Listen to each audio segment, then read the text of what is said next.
Он своим творчеством сумел, так сказать, возвысить кинематограф до высот соседствующих, более старших видов и жанров искусства. Это первая причина.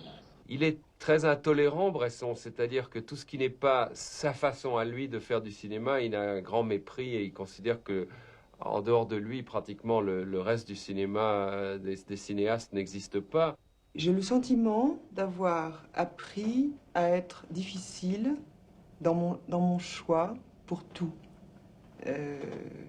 Bon, je pense que j'avais ça en moi, mais je crois que Bresson m'a servi de révélateur. I mean, I think it's extremely difficult to make a film like Bresson does because he makes it appear so simple. It's like a simple recipe. He says, this is how you do it. Yet every time someone tries to copy, the souffle falls flat.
Danke, meine Herren Offiziere.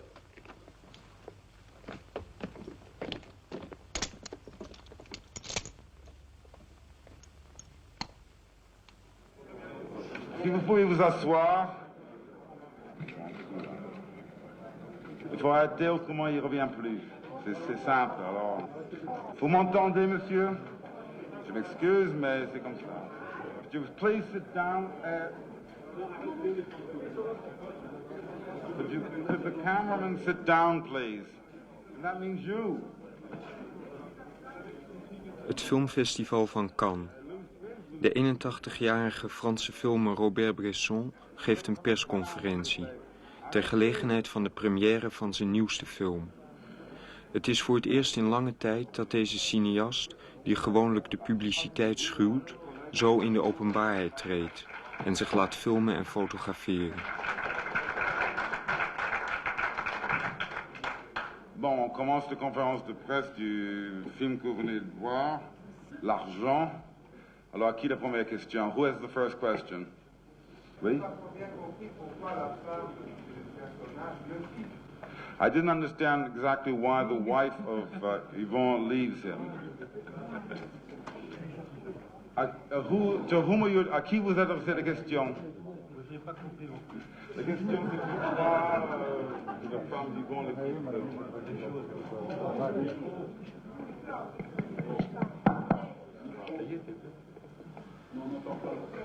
Je dis que je n'ai pas compris non plus.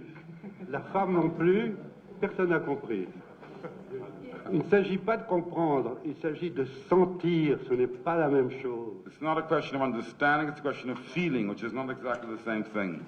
Monsieur Bresson, je trouve votre film pas très plaisant, mais intéressant. Vous avez une écriture tout à fait spécifique que je qualifierais de frustrante pour le spectateur. Si vous êtes d'accord avec cet adjectif-là, qu'est-ce que vous en pensez? Et pourquoi faites-vous des films frustrants pour les spectateurs? Pourquoi faites-vous des films quoi? Why do you make films that frustrate the spectator? And do you agree that you do? Oui.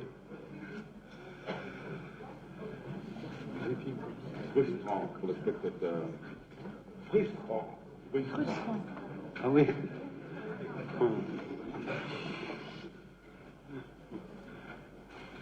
De quel spectateur parlez-vous? De vous? What spectators are you talking about?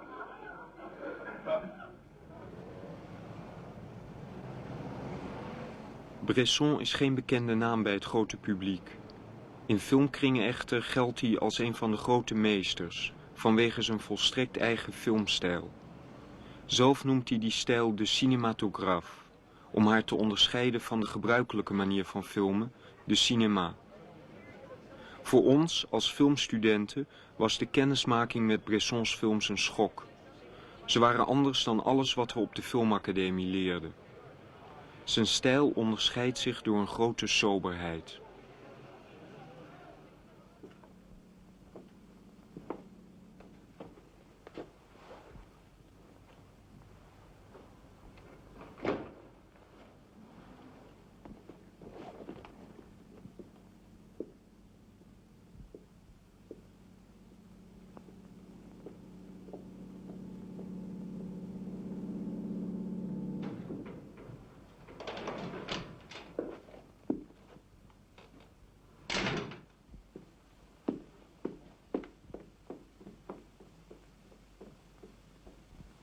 Tu sais où tu vas? Oui, Où? chez lui. Il n'habite nulle part. Il a un logement.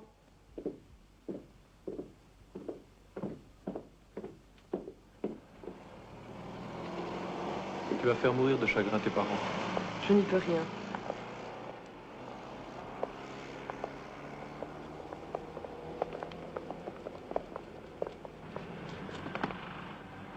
Tu l'aimes tant que ça?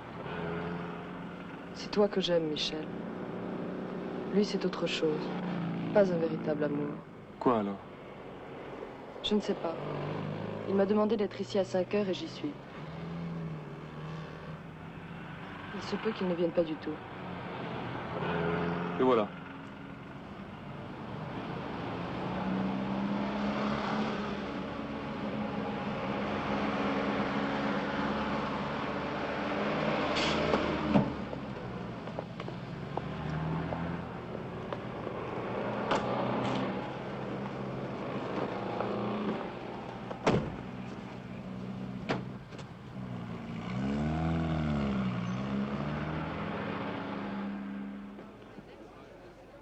We zagen die stijl in Bressons oude zwart-wit films, maar ook in zijn meest recente, over onze generatiegenoten.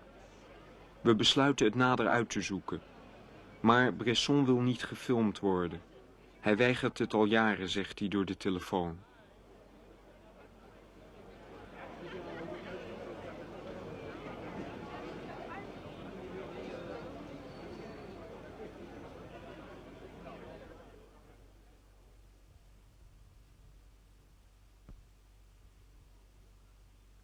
Er zijn niet veel biografische gegevens bekend over Bresson.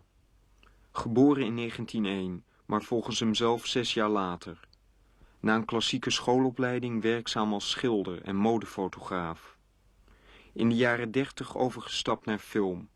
Schrijft enkele scenario's en regisseert een korte komedie die nooit is teruggevonden. In de oorlog, in krijgsgevangenschap, ontstaat het idee voor zijn eerste speelfilm. Deze realiseert hij in 1943. 1945. 1951. 1956. Je me souviens que je le regardais travailler et ça paraissait à la fois très simple et complètement incompréhensible. C'est-à-dire que personne sur le plateau ne semblait comprendre ce qu'il faisait. Il refaisait, par exemple, un plan très simple, il le refaisait 50 fois. Et on ne savait pas très bien pourquoi il le refaisait 50 fois. Mais je comprends ça très bien, moi, maintenant que je fais des films, parce que ça m'arrive aussi, et quelquefois, comme metteur en scène, les techniciens me regardent comme si j'étais fou, parce que je cherche quelque chose, mais je ne sais pas très bien quoi, et puis ça arrive, je dis, voilà, c'est ça que je cherchais, mais je ne savais pas le dire. Et je crois que Bresson, sa méthode est une méthode de recherche. Je ne crois pas qu'il sait exactement ce qu'il fait quand il travaille, mais je crois que c'est pour ça qu'on lui reproche souvent d'avoir des dépassements dans ses films et de dépasser ses budgets. C'est parce qu'il cherche, et il cherche tout seul. Et il trouve, il finit par trouver, mais c'est toujours très mystérieux, et c'est quelque chose que je crois qu'il ne peut pas vraiment lui-même savoir à l'avance.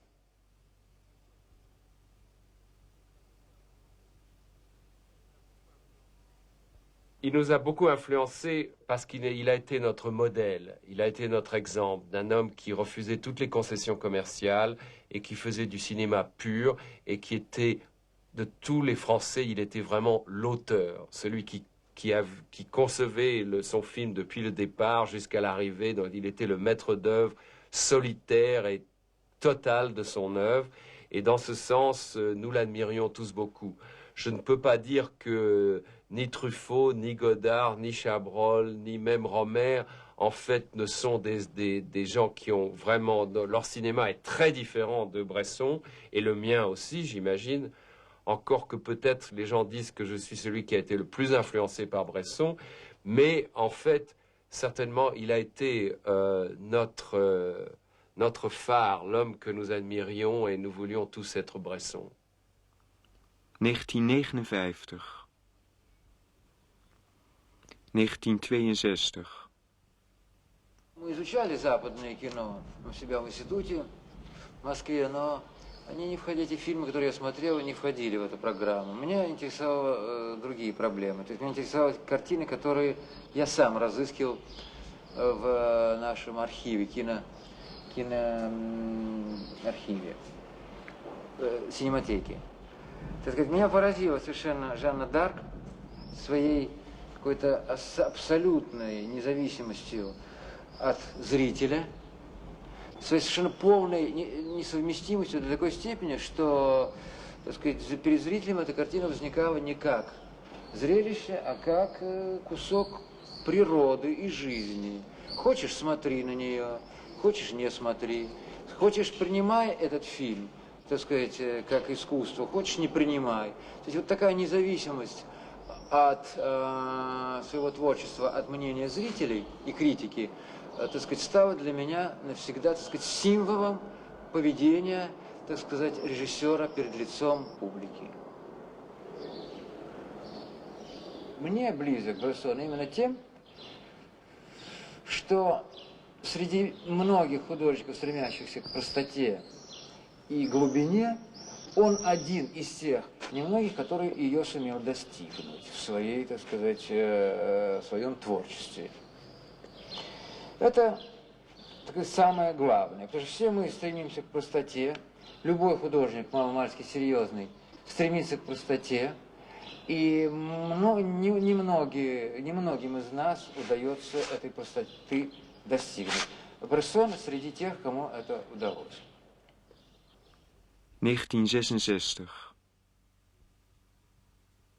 67.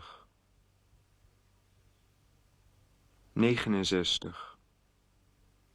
Quand je tournais avec Bresson, il y avait des choses dont je me souviens bien, qui me semblaient assez extraordinaires. C'était d'abord le ton sur lequel il fallait parler, la voix, ce qu'il fait avec la voix, ce qu'il fait avec l'être lui-même, c'est-à-dire je crois qu'il recherche. Après, j'ai analysé ça simplement, comme vous savez, quand on veut perdre un petit peu le contrôle de soi, on peut tourner, par exemple, sur soi-même, plusieurs fois de chaque sens, comme danser, comme ça. Et après, on n'a plus conscience on a comme du poids qui est parti. Et tourner avec Bresson, c'est un peu comme ça à chaque fois, chaque jour, c'est comme ça. On a vraiment le sentiment qu'il s'arrange pour que vous vous vidiez de toute pensée qui serait est-ce que je dois faire ci, est-ce que je dois faire ça, comment est-ce qu'il faut faire, mon Dieu, etc. Plus de questions. Ça se traduisait, par exemple, quand je devais parler avec quelqu'un, je regarde souvent, quand je parle, je regarde la plupart du temps les gens dans les yeux.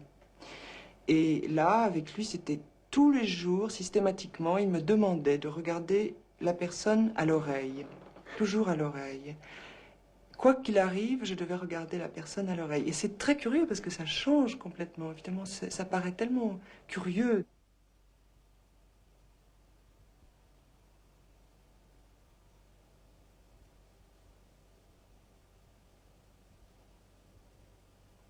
Quand on a tourné avec Bresson, on a du mal après à devenir vraiment acteur, c'est-à-dire à exhiber de façon... on a tendance à gommer le jeu après. Et quand on doit tourner d'autres films, en principe, les acteurs, on leur demande justement de ne pas gommer, mais au contraire de faire les choses en exagérant. Donc, c'est comme tout dans la vie, c'est toujours gagner quelque chose pour perdre autre chose. Hein? 1971, 74, 77, 1983.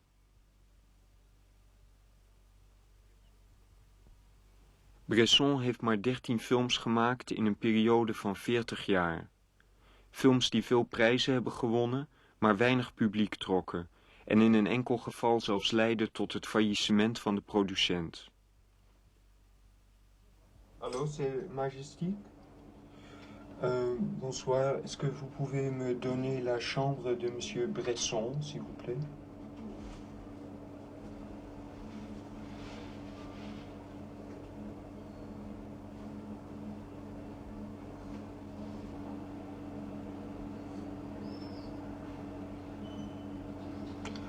Alors, je vais rappeler. Merci. Au revoir.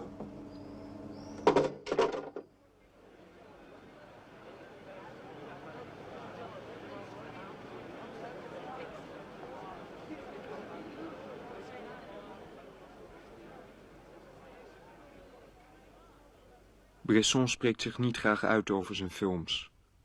Maar enige jaren geleden verscheen er een boekje van hem met aantekeningen over zijn filmstijl die hij door de jaren heen had verzameld.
Lancelot.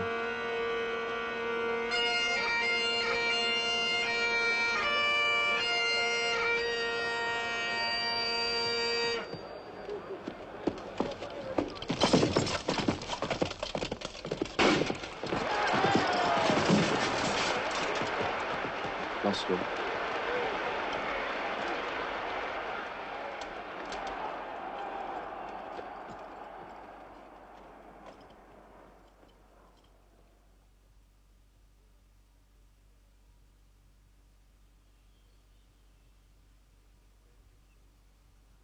Bij Bresson laat de camera veel niet zien. Vaak zien we alleen stukjes, onderdelen van een groter geheel. Hier wordt een heel riddertoernooi weergegeven met slechts een paar beelden, die telkens herhaald worden.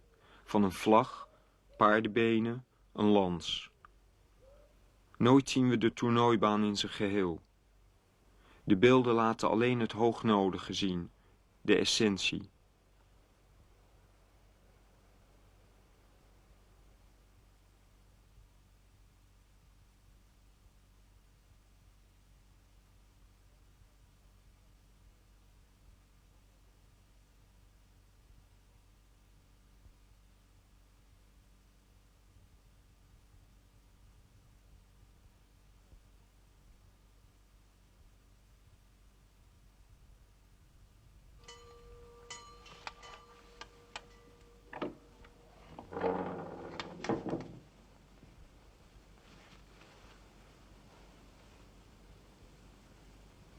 Lancelot.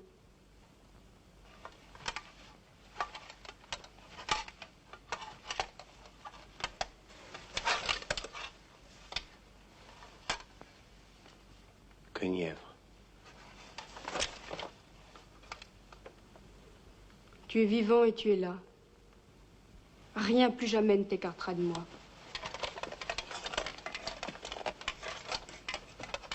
Tout est achevé pour nous autres ici en Bretagne.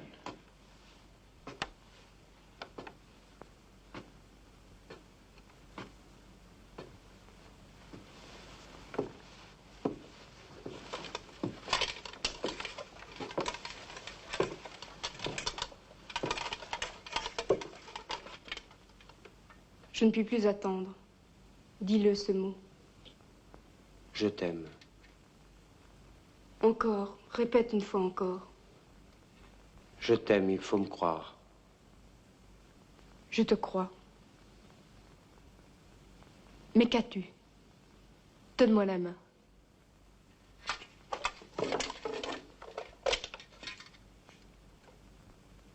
L'autre que tu me caches.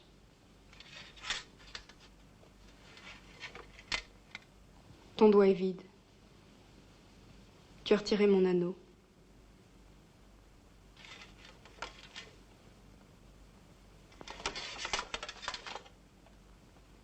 Parle, cesse de m'effrayer. Le Graal, je l'ai vu. Le Graal? Une nuit dans une chapelle en ruine où j'allais prendre refuge. Une voix qui me reprochait fourberie, félonie, mensonge, m'a fait reculer. Cette voix, je l'ai encore dans l'oreille. Tu l'as rêvé. Je ne serai plus ton amant, Guenièvre. Je t'ai juré à Dieu sur mon épée nue. Tu as fait ça? Je l'ai fait. Pour que Dieu t'entende, il t'aurait fallu être délié d'un autre serment. Je te demande de me délier de ce serment-là, Guenièvre. Mais je m'étais donnée à toi tout entière, et tu m'avais prise.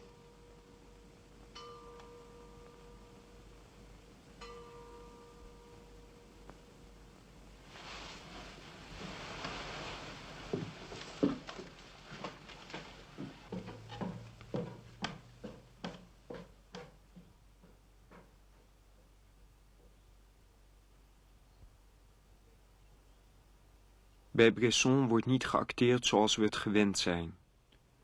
Zelfs de meest emotionele dingen worden hier uitgesproken op vlakke toon en zonder uitdrukking op de gezichten.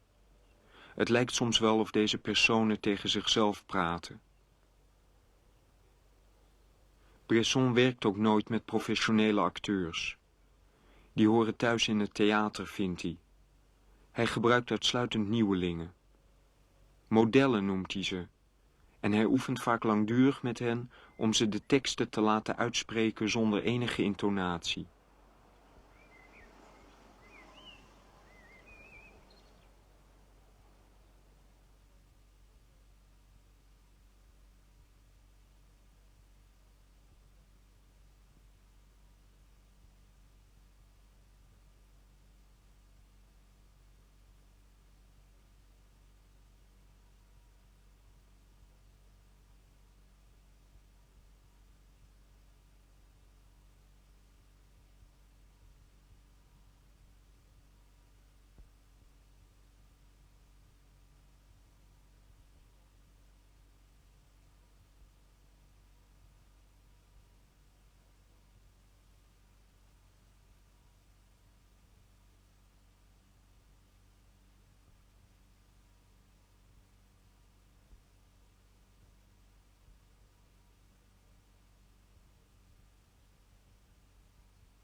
Après 3 semaines d'efforts, faisant le moins de bruit que je pouvais, j'étais parvenu à séparer dans le sens de la longueur 3 planches. Mais elles restaient fixées au cadre en haut et en bas par des tenons contre lesquels se tordait le manche de ma cuillère.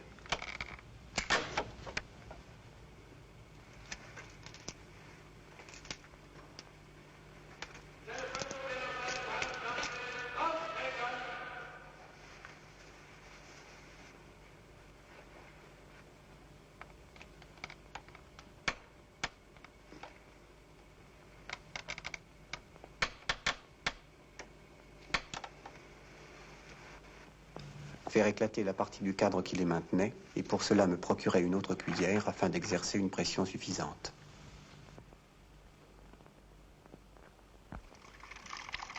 La Bible? J'ai de la chance. Un miracle. C'est vrai que depuis hier, tout a changé. Silence, pas parler.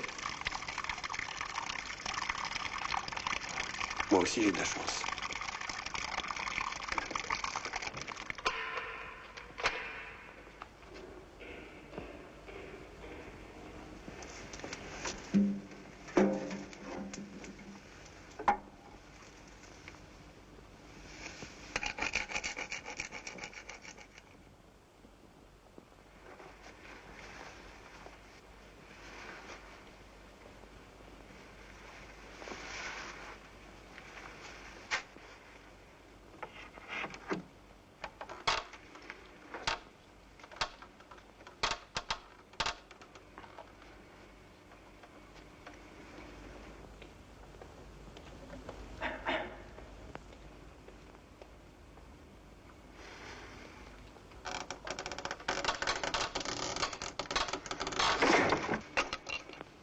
Le cadre éclata, mais sur une surface plus grande que je n'avais prévu.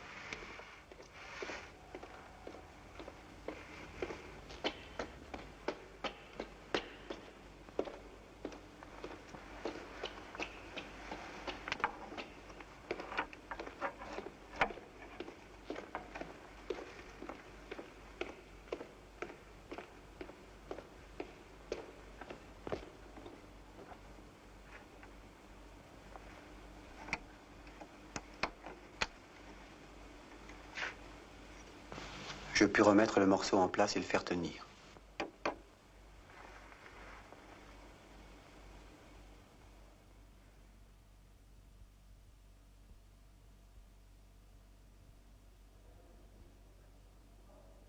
Het lijkt wel of in Bressons films opwinding en spanning expres worden weggehaald. In deze film is de afloop van het verhaal al bekend door de titel. Er is weinig actie en er gebeuren helemaal geen spectaculaire dingen. Wel is er veel herhaling. Er heerst een ritme van gelijkmatigheid.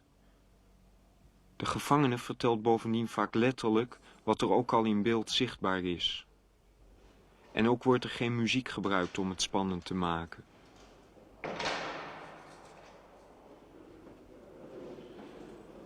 Deze stijl van weglaten lijkt op het eerste gezicht koel en afstandelijk. Spanning wordt weggedrukt, emoties worden ingehouden. En toch is er spanning en emotie voelbaar. Il y a à dire les choses mécaniquement. Mais au fur et à mesure qu'on les dit mécaniquement, il y a un passage à l'intérieur de la personne et un retour qui fait que cette mécanique devient vivante. Ça ressemble beaucoup à la façon de jouer du piano d'un grand pianiste, pas un virtuose, mais d'un grand pianiste qui était Lipatti. Et Lipatti donnait de l'émotion avec de la retenue et de la régularité. C'est en se retenant, en retenant son émotion même, en essayant même de la supprimer et en se régularisant le plus possible, qu'il arrivait à donner une émotion qu'aucun virtuose n'atteignait. Eh bien, il y a un peu la même chose. C'est à la fois en se retenant et en parlant mécaniquement que tout à coup quelque chose s'accroche.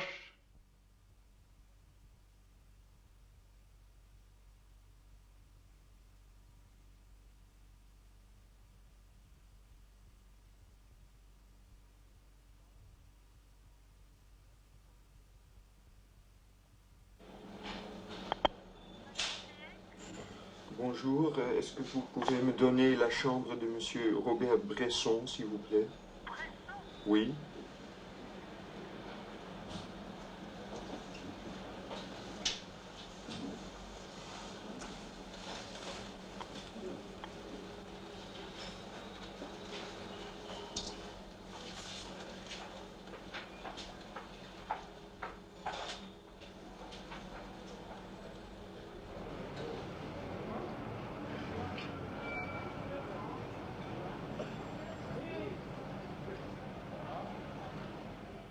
De Amerikaanse regisseur en scenario-schrijver Paul Schrader schreef op 26-jarige leeftijd het boek Transcendental Style in Film, waarin hij de films van Bresson analyseert. I was raised in a religious background, Dutch Calvinist, in which movies were prescribed, forbidden by the church. And so naturally I became interested in movies. And I thought movies were purely secular and kind of forbidden entertainment. And then when I was in college and I happened to see Diary of a Country Priest, it hit like a bombshell because I realized that movies could also address the kind of religious concerns which I was raised with, so that Bresson was kind of a magic catalyst for the forbidden side of my life and the church side. Could you tell some more about these religious aspects of Bresson that you recognized? Well, he lays out a way, almost like a path through a garden. And if you walk this path and see what he shows you, you will eventually reach a point where your eyes will be lifted toward a deeper, more spiritual feeling. And this is a transcendental style. And it strikes me that this style works at three different stages. One is a meticulous recreation of daily life, to give the viewer the sense that nothing can happen. So that mundane events, the quotidien, over and over again. Often you hear or see the same thing 2-3 times on top of each other. Somebody does something, you see them write about it, and then you hear them narrate about it. And you get the feeling that nothing can happen in this life. It is all daily little pieces. Yet through it all, there's a kind of hint of something that is going to happen.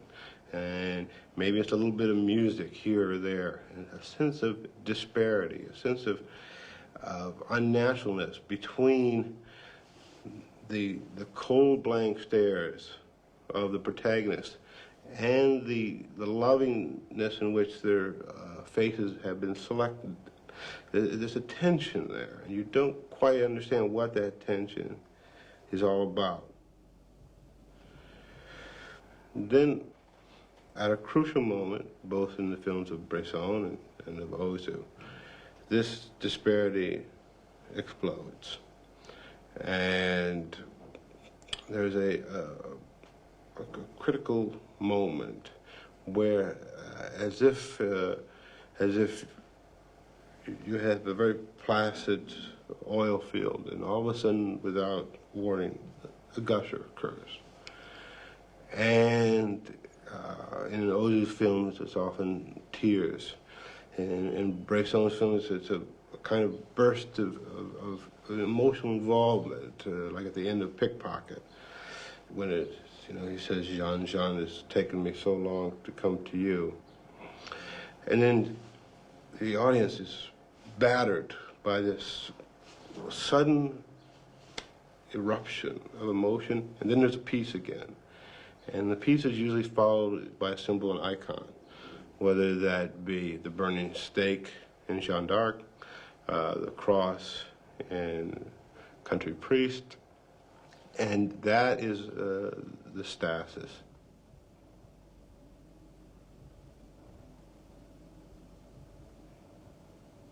It's like the stake in Jeanne d'Arc Bresson is saying that it took, Christianity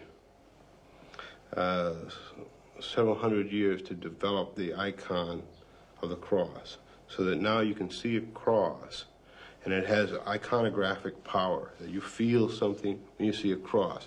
And that was solely developed through theology and through generations. He says, well, I'm going to do the same thing in an hour and a half in a movie. And I'm going to leave you with an icon, which is this charged stake. And I want you to have the same feeling about that charged stake that you do at the cross. Now, did Bresson ever comment on your views of his work? Oh, I think that when I sent him a copy of the book, or at the time I was working at the book, I had written a couple articles. He wrote a very nice note saying that he found the ideas interesting and perhaps true or somewhat true. But, I think he's a smart enough man not to talk about it when he can do it. And did you ever speak to him personally? Oh, I interviewed him quite a few years ago for Film Comment magazine. And it's published in that magazine, but it's a rather strange interview because I asked a series of questions and he gave a series of answers, and they never met. I had certain questions I wanted to ask, and he had certain answers he wanted to give, and we each did our respective jobs, but the questions were never answered.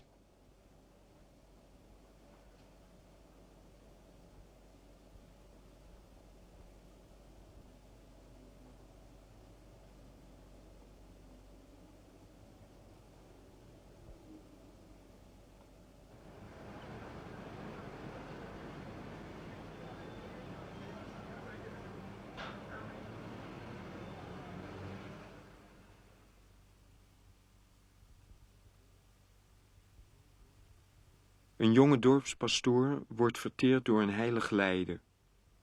Hij vindt rust in het aanvaarden van de dood. Een ter dood veroordeelde gevangene probeert te ontsnappen. Door een combinatie van doorzetten en toevalligheden lukt het hem tenslotte.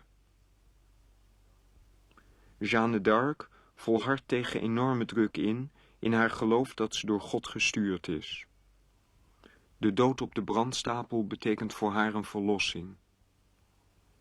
Het zijn verhalen van lijden en loutering. De hoofdpersonen bereiken tenslotte een verlossing. Het accepteren van hun lot betekent voor hun een bevrijding.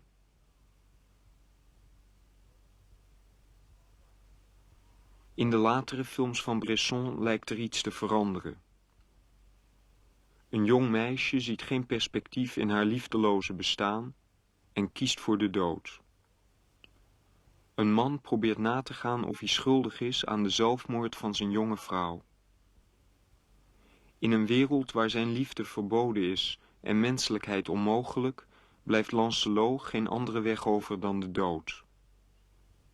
Een jonge scholier vindt nergens een reden om te blijven leven en laat zich tenslotte doodschieten. De toon lijkt somberder geworden. De films eindigen bijna steeds met de dood of zelfmoord.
Où va-t-on? Comme tu veux. Ici ou là.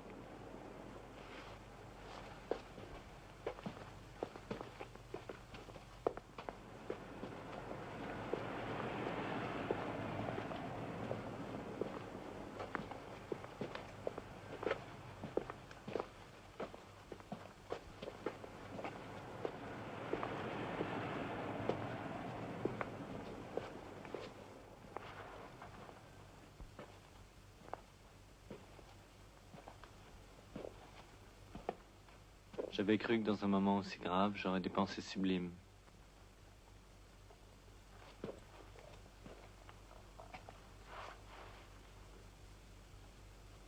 Tu veux que je te dise à quoi je pense?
Allô, bonsoir, Monsieur Bresson. Oui, c'est Jurien Rode, l'Hollandais. Oui, je m'excuse de vous appeler à cette heure, mais je voulais demander si vous avez peut-être demain un peu de temps pour nous, comme on avait dit quand on se rencontrait à Paris. Oh non, j'ai vu le film ce matin, oui, mais pour nous, alors...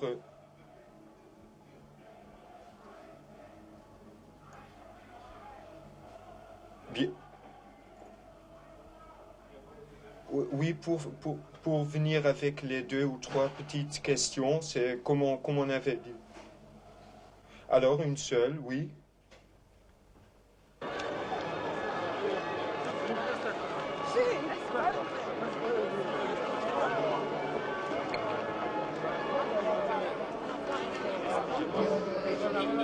On va remarquer au passage l'arrivée de l'équipe de Monty Python.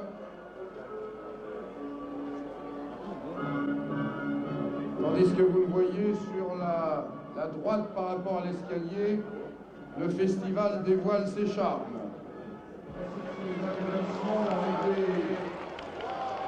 Mademoiselle Formarmentière, venue directement du Nord jusqu'à Cannes, en compagnie de Louis Gasset, Valérie Monod. Messieurs, Mesdames, meine Damen und Herren, my lords, ladies and gentlemen, j'ai l'honneur de donner le Grand Prix du cinéma de création à Robert Bresson. De l'argent.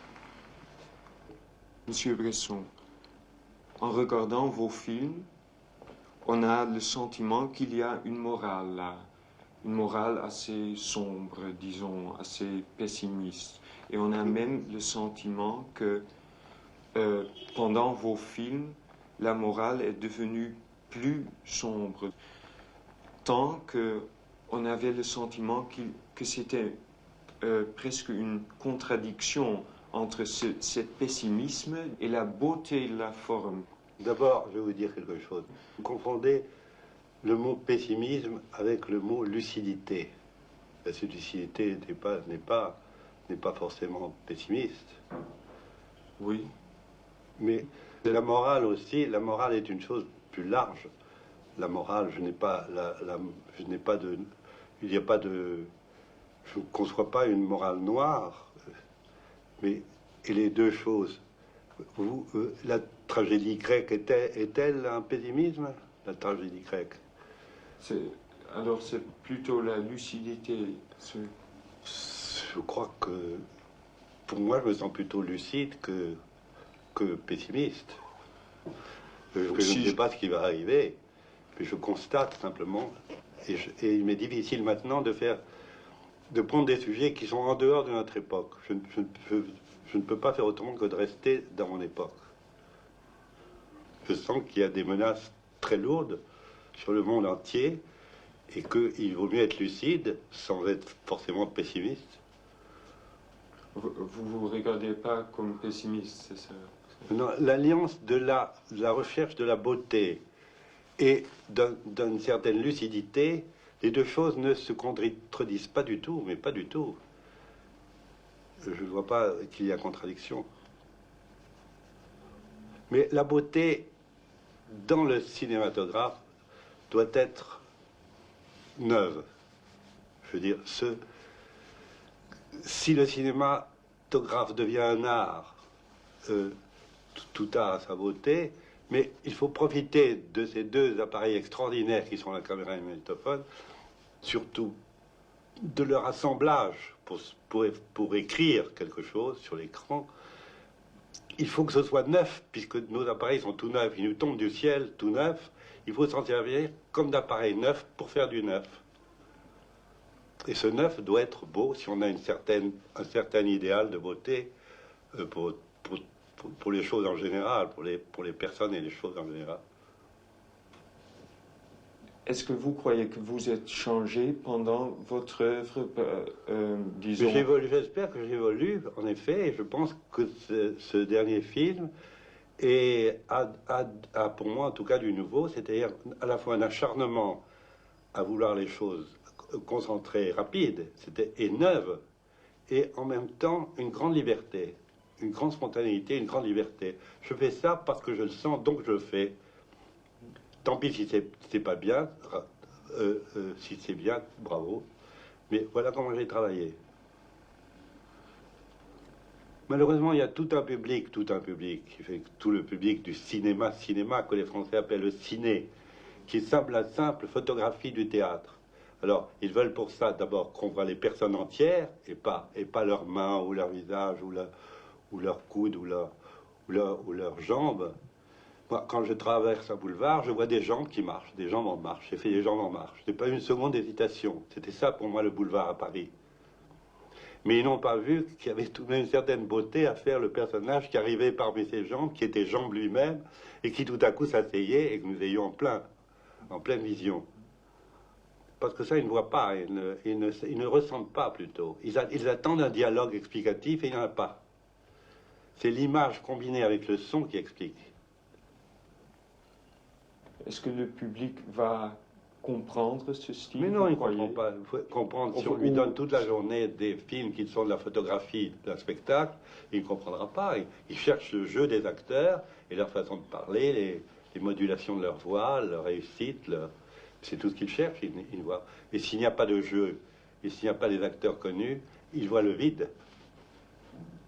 Je les comprends très bien. Alors, mais le cinéma doit évoluer, il ne peut pas rester éternellement dans cet état, et le cinéma peut être une chose immense. Et est-ce que il doit évoluer. Voilà, je finis là-dessus. Je peux vous demander seulement un conseil à des jeunes cinéastes? C'est la dernière question. Je finirai par une phrase de Stendhal qui est très belle, que vous connaissez sûrement, qui est « Ce sont les autres arts qui m'ont appris l'art d'écrire ».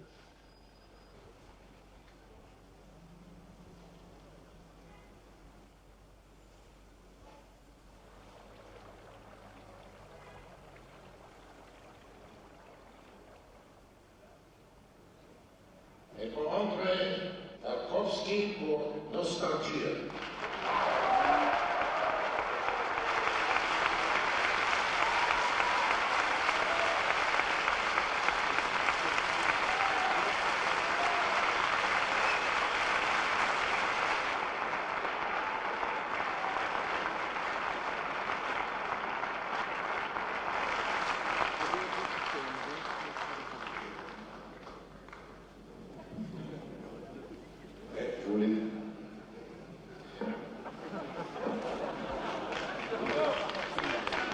Dans le silence, avouez que c'est quand même un beau plateau, donc si on fait ça.